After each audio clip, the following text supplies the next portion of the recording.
दोस्तों आज मैं आपके लिए 2022 में रिसेंटली रिलीज हुई एक कैनेडियन हॉरर मूवी लाया हूं जिसका नाम है जिकी रैग। फिल्म के स्टार्ट में हमें बताया जाता है कि 1263 एडी के टाइम में बहुत पहले एक फाउल डिजीज से किसी गांव में प्लेग फैल गया, जिससे वहां के लोग अपनी जान बचाने के लिए डीप फॉरेस्ट में चले गए जो कि कर्स था। उन्हें वहां शेल्टर तो मिल गया, लेकिन वो लोग बाकी दुनिया से बिल्कुल कट गए और वो वहां अकेले नहीं थे। जंगल में कुछ और भी था जिसने उन्हें बाहर की दुनिया के खतरे से तो बचाया, लेकिन बदले में उससे उन्होंने अहद किया कि वो अपने सर्वाइवल की जरूरत से ज्यादा जंगल की मिट्टी से कुछ नहीं लेंगे। काफी साल गुजर गए, लेकिन फिर उन लोगों की भूख बढ़ गई और उन्होंने अपना अहद तोड़ दिया, जिस वजह से अब जजमेंट आने वाला था। उसके बाद हम दो आदमियों शापुर और एवन को जंगल में देखते हैं। वो रात में शापुर के बेटे बैरक को ढूंढने आए थे जो वहां खो गया था, लेकिन वो किसी चीज से डर भी रहे थे। अचानक कोई आवाज आने पर वो अपनी मशाल बुझाकर छुप जाते हैं, जिसके कुछ देर बाद ही उन्हें एक जगह बैरक की डेड बॉडी मिलती है, जिसे देखकर शापुर इमोशनल होकर जोर से रोने लगता है। एवन उसे ऐसा करने से रोकते हुए वहां से चलने को कहता है,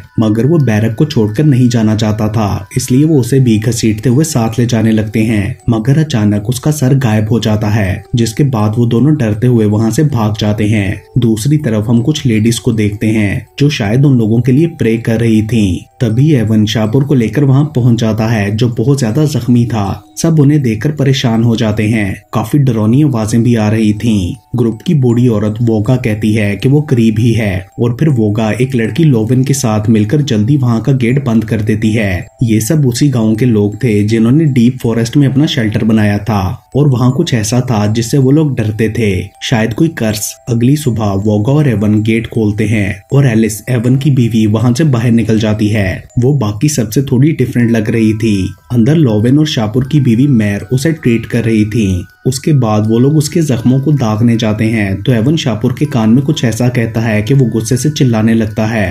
वोगा एवन को ये कहते हुए वहां से भगा देती है कि अगली बारी तुम्हारी भी हो सकती है। दूसरी तरफ एलिस जंगल से फ्लावर्स और हर्ब्स इकट्ठी कर रही थी, तो हम किसी चीज को उसकी तरफ बढ़ता हुआ फील करते हैं, और तभी उसे अपने सामने कोई अजीब सा आदमी नजर आता है जिसे देखकर वो बेहोश हो जाती है। इस सब में उसे विजन आता है कि वो गेट से बाहर रोते हुए किसी के पीछे जाना चाह रही है और सब लेडीज उसे रोक रही हैं। होश में आने पर वो सब कुछ भूल चुकी थी। उधर एवन वोगा से बोलता है कि शापुर सिर्फ जख्म दागने से ठीक नहीं होगा, उसे हर्ब्स और पोल्टिस की जरूरत है। मगर वोगा कहती है कि मैं उसके लिए और कुछ नहीं कर सकती, वो मर जाएगा। जिस पर एवन को गुस्सा आ जाता है। वो कहता है कि तुम झूठ बोल रही हो, फॉल्ट तुम्हारे अंदर है, किसी इंसान को ऐसे ब्लेम नहीं करना चाहिए। वो तब अपनी सेंसेस में नहीं था। जिसके बाद वोगा एवन के जख्मों को दागते हुए उससे कहती है कि ऐसे लोग पनिशमेंट डिजर्व करते हैं। जब मर्दों की नजरें औरतों पर हों, माँ और बाप भूख की लालच में सब कुछ खा जाएं और वादे तोड़ दें, तो ऐसे लोगों से नेचर इंतकाम लेती है। हम सभी पनिशमेंट डिजर्व करते हैं। तभी अचानक वोगा को बाहर जंगल में वही अजीब सा आदमी नजर आता है और वो उस तरफ चली जाती है। देन एवन को हट में से नॉक की आवाज आती है। उसकी बेटी आयला बाहर निकलना चाह रही थी। एवन दरवाजा खोल देता है और आयला बाहर चली जाती है। देन एवन अंदर जाकर अपनी दूसरी बेटी यूरियल से पूछता है कि क्या तुम्हें कुछ चाहिए, मगर वो उसके जख्मों को देखकर परेशान हो जाती है। वो बोलती है कि आपके साथ ये सब जिकी रैग ने किया है, और किसी डैरनन का भी पूछती है। एवन उसे बताता है कि डैरनन चला गया और साथ में प्रॉमिस लेता है कि तुम कभी बाहर जंगल में नहीं जाओगी। दूसरी तरफ एलिस अभी भी जंगल में थी और काफी अजीब बिहेव कर रही थी। वो एक रैबिट को पकड़कर उसे स्क्वीज करते हुए ब्रूटली मार डालती है और बोलती है नो मोर क्राइंग। उधर वोगा उस आदमी के पीछे चलते हुए एक जगह पहुंचती है जहां वो इतनी जोर से रोर करता है कि वोगा के कानों से खून आने लग जाता है। देन वो आगे बढ़ते हुए वहां बने एक हट में जाती है जहां उसे कुछ पुरानी मेमोरीज याद आती हैं। मतलब उसने इस जगह पर टाइम स्पेंड किया था। वहां वो आदमी आग के सामने बैठा था जैसे कि वो कोई शमन हो।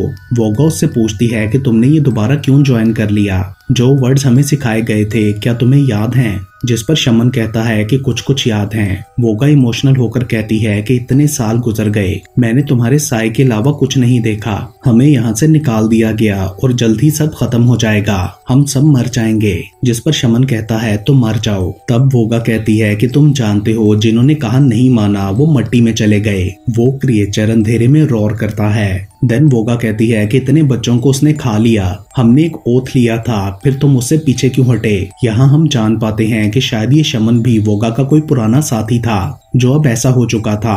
वोगा उससे बोलती है कि हमने जंगल से अपनी जरूरत के अलावा कुछ नहीं लिया, फिर हमारे साथ ऐसा क्यों हो रहा है। मगर शमन उसे कहता है कि तुम अंधी हो, आंखें खोलो, तुम लोगों ने ओथ को तोड़ा है, इसलिए अब नेचर खुद को फीड करने के लिए तुम सबको लेगी क्योंकि वो भूखी है। वोगा रोते हुए बोलती है कि हमारे पास देने के लिए और कुछ नहीं है। उसके बाद वो जल्दी से घर वापस चली जाती है क्योंकि शाम होने वाली थी। एलिस भी वापस आ चुकी थी। वोगा उसे डांट कर अपने बच्चों को संभालने के लिए कहती है, मगर एलिस का बिहेवियर काफी अजीब था। वो बच्चों के हट में जाती है तो यूरियल वहाँ नहीं थी। आयला उसे बताती है कि वो जंगल में गई है और बताती है कि मुझे डर लग रहा है। एलिस कहती है कि बर्दाश्त करो, सब ठीक हो जाएगा। और फिर वो आयला से गाना सुनती है और उसकी हट का दरवाजा बंद कर देती है। बाहर बाकी सब लोग बहुत सारी मशालें जलाकर हर तरफ लगा देते हैं। एवन को जंगल से किसी की चीख सुनाई देती है तो एलिस उसके पास आकर बताती है कि यूरियल जंगल में अपने भाई को ढूंढने गई है, जिसके बाद एवन उसी वक्त जंगल की तरफ भागता है ताकि यूरियल को बचा सके।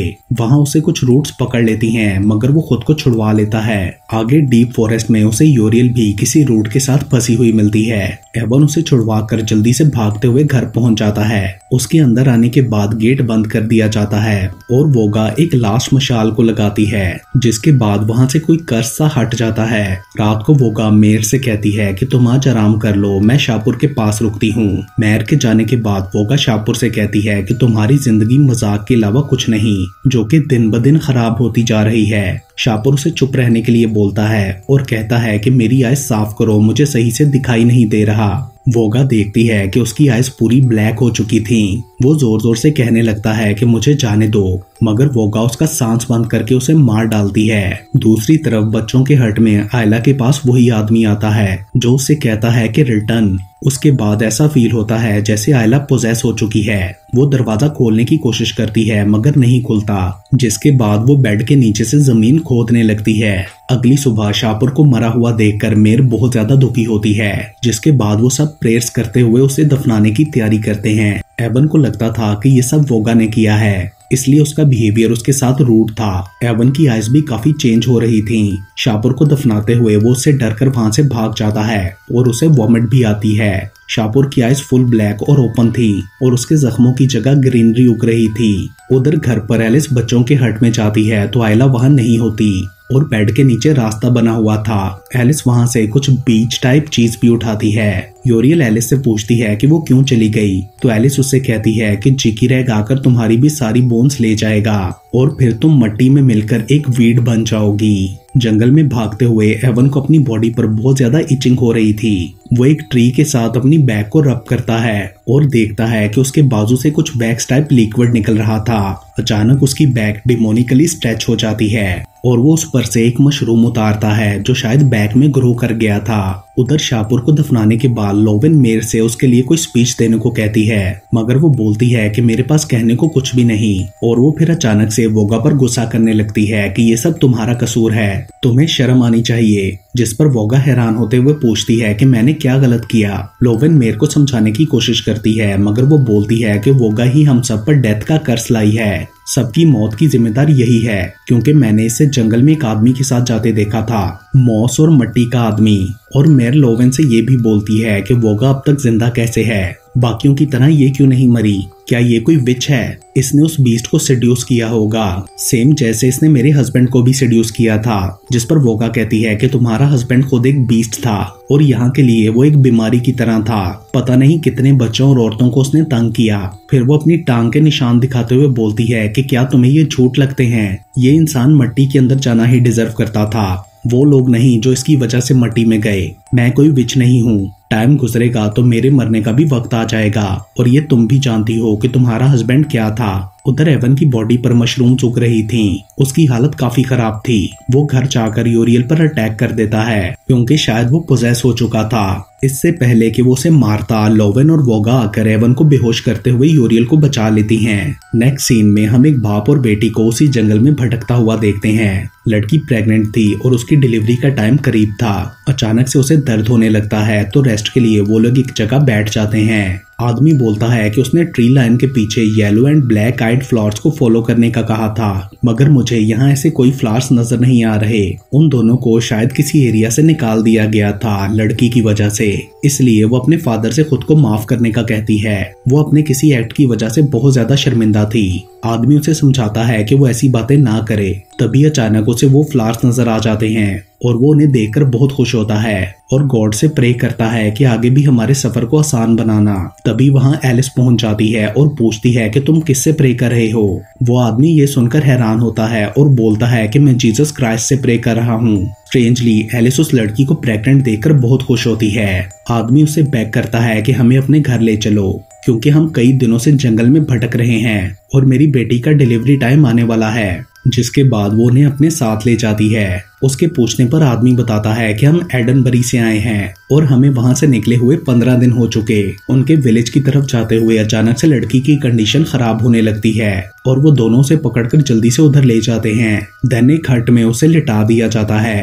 तभी वोगा किसी को एक्स लाने के लिए भेजती है। उसके बाद वो आदमी से कहती है कि तुम इस जगह से बाहर चले जाओ ताकि मैं अपना काम आराम से कर सकूं। उसके जाने के बाद वोगा लड़की को बताती है कि मेरी माँ भी मुझे एडनबरी के बारे में बताया करती थी, लेकिन मैं इस जगह से कभी बाहर नहीं गई। देन वो उस लड़की को कोई ड्रिंक पिलाती है जिसमें उसने कुछ मिलाया था। बाहर लोवेन उस आदमी से फ्रैंकली मिलती है और फिर यूरियल को उसके पास छोड़कर कहीं चली जाती है। वो यूरियल से पूछता है कि तुम्हें कौन से फ्लावर्स पसंद हैं, मगर वो कहती है कि मुझे फ्लावर्स पसंद ही नहीं। और येलो और ब्लैक आइड फ्लावर्स की बात करने पर तो यूरियल की हालत अजीब हो जाती है, जिस पर आदमी उससे माफी मांगता है। तभी वहां से मेयर रस्सी लेकर गुजरती है तो वो आदमी पूछता है कि ये किस लिए, जिस पर वो बोलती है कि बस छोटा सा ट्रैप बनाना है। वो आदमी सबसे थोड़ा हैरान था और यूरियल से पूछता है कि ये सब लोग कहाँ चले गए। और फिर अचानक से कोई उस पर अटैक करता है। अंदर लड़की को अजीब सी आवाज आती है और वो पूछती है कि ये मैंने क्या सुना, मगर वो उसे कुछ नहीं बताती। तभी अचानक से उसे नजर आता है कि उसके फादर को मार दिया गया है और फिर उसे भी बेहोश करके वो लोग कहीं ले जाते हैं। आंख खुलने पर वो खुद को नेकेड जंगल में बंधा हुआ पाती है और डरते हुए हेल्प के लिए चिल्लाती है। वहाँ अजीब सा कोई रिचुअल टाइप एनवायरनमेंट बनाया गया था। तभी वहाँ वही अजीब सा आदमी आ जाता है और उस लड़की का बच्चा लेकर चला जाता है। पीछे से वो अपने बच्चे के लिए रोती रहती है। नेक्स्ट सीन में हम वोगा को देखते हैं जिसकी सुबह किसी आवाज से आंख खुलती है तो वो जाकर यूरियल को चेक करती है। वो लोग काफी खुश थे कि उस लड़की को शिकार बना देने के बाद जिकीरैग यूरियल को नहीं लेकर गया, लेकिन तभी वही अजीब सा आदमी वहां आ जाता है। वोगा उसे पूछती है कि तुम यहाँ क्यों आए, जो होना चाहिए था वो हमने तो कर दिया। मगर वो कोई भी जवाब दिए बगैर उनकी मशालों के नीचे से कोई स्टोन सा निकालकर खाने लगता है, जिसे वो तोमर कहता है और उससे उसे पावर मिल रही थी। वोगा उसे रोकने की कोशिश करती है मगर वो नहीं रुकता। तभी एलिस आकर उसे एरो मार देती है और फिर अपने हट में भाग जाती है। जिसके बाद वो आदमी गुस्से में उनका आखिरी तोमर भी खाकर रिटर्न बोलते हुए वहां से चला जाता है। जिसके बाद वोगा गुस्से में एलिस के पास जाती है तो वहाँ सब कुछ काफी अजीब था। बहुत से स्कल्स और हड्डियां पड़ी थीं और एलिस किसी का खून अपने ऊपर लगा रही थी। वोगा ये देखकर हैरान होते हुए बोलती है कि ये तुम थी, जिस पर एलिस पहले हंसते और फिर रोते हुए कहने लगती है कि सबको मर जाना चाहिए और फिर वो खुद को भी मार डालती है। देन वोगा डिसाइड करती है कि हमें अभी इसी वक्त यहाँ से जाना होगा और वो सब अपनी चीजें उठाने लगती हैं। वोगा अपनी हट से एक लॉकेट लेकर पहन लेती है। यूरियल अपनी चीजें ले रही थी तो उसे एक हट से एवन की आवाज आती है जहाँ उसे बंद करके रखा गया था। वो यूरियल से कहता है कि मैं अब ठीक हूँ, मुझे बाहर निकाल दो। और यूरियल इमोशनल होकर ऐसा ही करती है, लेकिन हम देख पाते हैं कि वो अभी भी नॉर्मल नहीं था, इसलिए वो बाहर निकलते ही यूरियल को मार डालता है। वो लोग उसके पास जाते हैं तो पीछे से एवन मेयर को भी मार देता है एंड देन वोगा और लोवेन के पीछे लग जाता है। वो दोनों जंगल में भाग जाती हैं। एवन भी उसी आदमी की तरह बनता जा रहा था। भागते हुए लोवेन को चोट लग जाती है जिस वजह से उन्हें भागने में प्रॉब्लम हो रही थी। मीनवाइल हम घर में एलिस को देखते हैं जो शायद मरी नहीं थी। उधर भागते हुए लोवेन को एक्स लग जाती है जो एवन ने मारी थी। जिसके बाद वोगा अकेली ही भागने लगती है। एलिस रेंगते हुए जंगल की तरफ आ रही थी, तभी उसके पास कोई आता है जिसे देखकर वो सीधी लेट जाती है और हम देखते हैं कि किसी अजीब से मॉन्स्टर ने उसके ऊपर अपना पाँव रखा है। दूसरी तरफ वोगा भागते भागते थक जाती है और एवन भी उस तक पहुंच जाता है और बोलता है कि तुमने अपना ओथ तोड़ा है और मुझे अकेला किया, ये सब तुम्हारा फॉल्ट है, सब तुम्हारी वजह से गए। जिस पर वोगा कहती है कि मैं जानती हूँ कि ये सब मेरा फॉल्ट है। तभी एवन उस पर एक्स से अटैक करके मारने की कोशिश करता है, मगर वोगा उसके सामने अपना लॉकेट कर देती है, जिसे देखकर वो रुक जाता है और कहता है मुझे जाने दो। लेकिन वोगा उसके सर पर एक्स मार देती है, जिससे उसके सर से ग्रीन सा लिक्विड निकलने लगता है और वो अचानक से वोगा पर अटैक की कोशिश करता है, तो वहाँ जिकी रैग आकर उसे मार देता है। वोगा उसके सामने झुक जाती है और फिर सीन कट ऑफ होता है।